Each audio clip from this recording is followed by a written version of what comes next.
बिल्कुल सही। सर, हुकूमत ने अदालत के कहने पर पीटीआई को जलसे की इजाज़त दी, लेकिन 2 रोज़ बाद रात गई ये इजाज़तनामा मनसूख कर दिया गया कि दहशतगर्दी का ख़तरा है। आपको लगता है एक तरफ पूरा का पूरा दहशतगर्दी का ख़तरा करके जलसे को इजाज़त ना देना और फिर मुल्क में फ़ौरन इन्वेस्टमेंट लाने की बात करना, अगर अमन अमान है ही नहीं तो वो कैसे आएगी? जी हाँ, देखें, मकसद ये है कि इन दो चीज़ों का आपस में कोई ताल्लुक ऐसा नहीं है ना। मसला ये है कि अभी कोई इलेक्शन तो नहीं होने वाले, किसी कैंपेन की ज़रूरत नहीं है, कोई बाई इलेक्शन नहीं है जिसमें जलसों की ज़रूरत हो।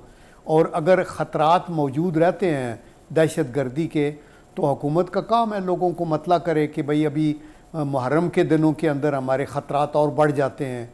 आपको पता है यहाँ फ़िरका वारियत का भी है। इन एडिशन टू दैट, जब लीडर्स एक अलम बगावत बुलंद करते हैं कि हम आ जाएंगे, हम देखते हैं क्या होता है, हम उधर से भी आ जाएंगे इधर, तो लोग मिसलीड भी हो सकते हैं, बड़े इनोसेंट लोग इसकी भीड़ चढ़ सकते हैं। तो वो भी एक है। और फिर एक जब एक ऐसी पार्टी है जिसने माजी के अंदर आपने देखा कि इंस्टॉलेशन और GHQ के गेटों तक के हमले में लोग मुलवस हुए, वो बेरा रवि का शिकार हुए ना, उनको मिसलीड हुआ।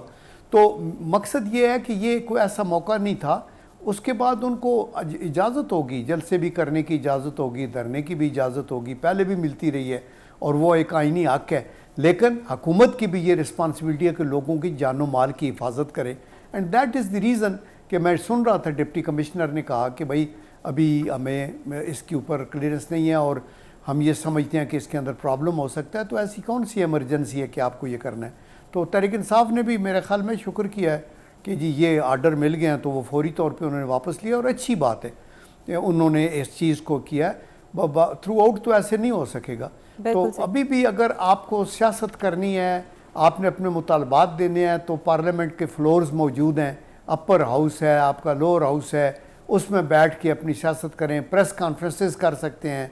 तो अब ज़रूरी है कि इस एक्सट्रीमली हॉट वेदर में जहाँ दहशतगर्दी की भी शिकायत हैं और फिर ये जो पॉलिटिकली मोटिवेटेड सोशल मीडिया है, ये भी ज़हर आलूद है और इसने भी लोगों के नाम पर लूट करके इतनी फॉल्स न्यूज़ और कैरेक्टर असैसिनेशन, झूठ, लाइज, उसकी वजह से लोगों को इतना बेरा रवि का शिकार किया हुआ है कि देयर इज़ अ डेंजर कि वहाँ आपस में क्लैश ना हो लोगों का। तो मेरे ख्याल में ऐसे हालात में हुकूमत की ये जिम्मेदारी होती है। अभी कोई इमीडिएटली कोई इलेक्शन कैंपेन तो चल नहीं रही। अच्छा सर, ये बताइएगा, मियां शहबाज शरीफ साहब ने असेंबली फ्लोर पर खड़े होकर कहा था कि हम मुज़ाकरात करेंगे पीटीआई के साथ, उनकी दादरसी करेंगे, लेकिन दूसरी जानिब अपोजिशन लीडर उमर अयूब के घर छापे जारी हैं, शाह महमूद साहब को हथकड़ियाँ लगाकर पेश किया जाता है।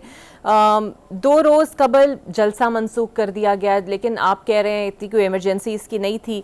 तो जब आप लोग खुद एक सॉफ्ट कॉर्नर नहीं दिखाएंगे एक जमात के लिए, तो वो जमात मुज़ाकरात के लिए मेज़ पर कैसे आएगी?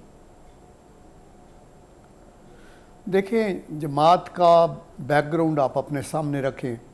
ये पूरा अपना टेन्योर करके चले गए, फिर ये PDM की जो पहली हुकूमत थी उसके अंदर ये थ्रू आउट रहे। इन्होंने किसी को हज़रत का सलाम नहीं दिया, हाथ नहीं मिलाया, बल्कि गालियाँ दी।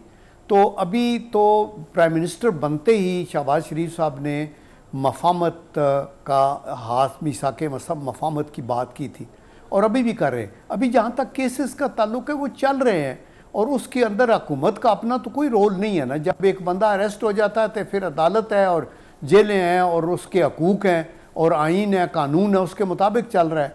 तो वो चीज़ें साइड पे चलती रहती हैं।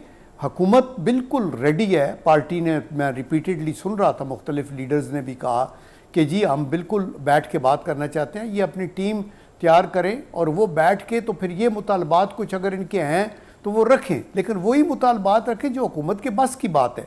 अगर आप ये कहें कि नहीं जी आप ये मुकदमे ख़त्म करें, तो वो तो अदालतों ने करने हैं। मियाँ साहब का भी अदालतों ने लगाए, भी अदालतों ने के अंदर इन्हीं की वजह से और फिर ख़त्म अदालत के अंदर हुए। और अगर वो ये कहें कि जी हमारे हलकों का ये करें, उसके लिए भी फोरम मौजूद हैं। वहाँ अदालतें भी बड़ी फेवरेबली डिस्पोज्ड हैं टूवर्ड्स दैम। बहुत सी जगह के ऊपर इनकी बेलें हो चुकी हैं और आइंदा भी वी प्रे एंड होप कि अल्लाह ताला इंसाफ दे सब पार्टीज़ को। और ये चल रहा है। तो इसलिए ये एक प्रोपेगेंडा है कि जी देखें वो तो कहते हैं कि तो इधर उधर से हमारे अभी जो उमर अयूब साहब हैं उनका पेशगी होनी थी वो नहीं हुई, तो उसका एक कानून था, अभी वो पेश हो गए हैं, वो ख़त्म हो गया। बिल्कुल तो सही। मेरा मतलब है इसको बढ़ा चढ़ा के और फिर वो पीछे से सोशल मीडिया से और प्रोपेगेंडा करके, तो बड़ी लंबी कहानी है बखुदा ये। और ये सोशल मीडिया भी बाहर से फाइनेंस्ड है और बाहर से ही ये मैनेज्ड है, और इसके पीछे वो हमारे सामने चेहरे पाकिस्तानी शायद होंगे, लेकिन पीछे मैं आपको वसूख से कहता हूँ कि सारा माल मिलियंस ऑफ डॉलर्स जो हैं वो बाहर के उन लोगों के लगे हुए हैं, हनूदो यहूद के, जो पाकिस्तान की फॉल्ट लाइंस को एक्सप्लॉइट करना चाहते हैं। तो हमने बैठ के बात करें, आगे चलें, हक की बात करें।